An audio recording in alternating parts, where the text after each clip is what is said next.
For as long as I have invested, the relationship only ran one way. Wall Street sneezed and Seoul caught a cold. Every Korean investor knows the reflex. Check how the US market closed overnight, then guess how Korea opens in the morning. But something genuinely new is happening right now, and as someone investing from inside Korea, I find it almost hard to believe. Korea's memory giants, Samsung and SK Hynix, are starting to move the US market. Not just the other way around. That old rule is quietly bending, and this Friday it might bend for good. Quick note first, this is my personal opinion and observation, not financial advice, and I am not a licensed advisor. Please do your own research. Let me be honest about the baseline, because it is still the dominant pattern. Just days ago, on July 2nd, US chip stocks slumped overnight. The very next morning in Seoul, Samsung fell over 7%, and SK Hynix sank more than 9% at the open.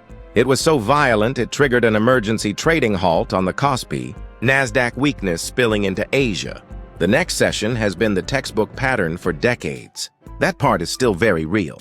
Here is what is changing. Samsung and SK Hynix are the two largest producers of high-bandwidth memory, the HBM that feeds every AI accelerator on Earth. SK Hynix alone holds roughly 58% of the global HBM market, with Samsung and Micron essentially tied for second at around 21% each. Because of that dominance, comments and data out of Korea now shape global sentiment about memory supply. When SK Hynix's CEO says shortages will only get worse, or Samsung announces it has caught up on mass-producing HBM4, those statements move the entire memory trade, Micron included.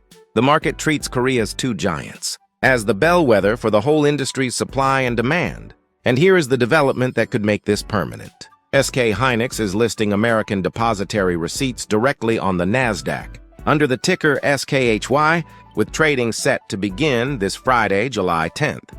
It is one of the largest U.S. listings by a foreign company in recent memory, raising up to roughly $29.4 billion. Once that happens, SK Hynix stops being a distant Korean stock that Western investors read about secondhand. It will trade directly alongside Micron, in the same market, in the same hours, priced by the same global investors. When two of the three companies making the world's AI memory both trade on Wall Street, Korea's earnings and outlook stop being background noise. They become part of the same trading session. There is also a valuation angle.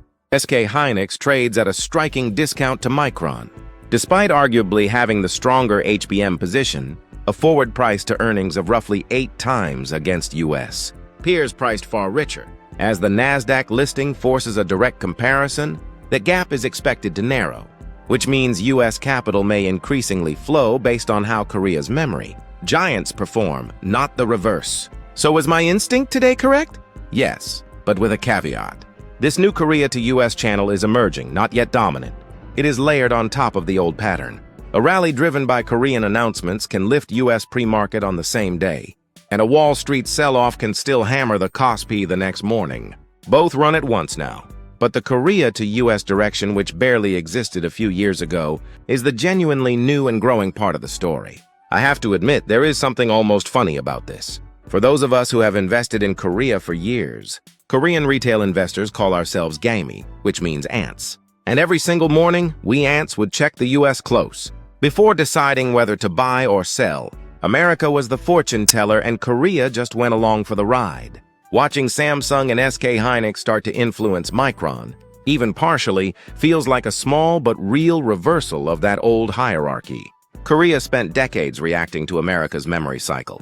Now, for the first time, America is starting to react to Korea's.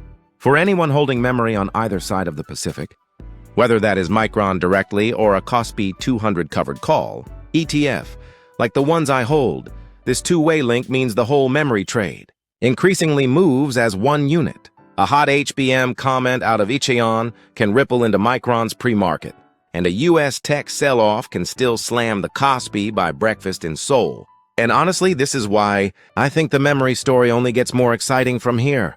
Because Samsung and SK Hynix make up more than half of the KOSPI 200, anything that repositions these two on the global stage repositions the entire Korean index with them. If Korea's memory giants start setting the tone for Wall Street, instead of just following it, that pull flows straight back into the KOSPI. For a market this concentrated, that is not a small footnote. It could be one of the bigger forces shaping where Korea's index goes next. The old rule? Watch Wall Street to predict Korea has not disappeared, but it is no longer the whole story.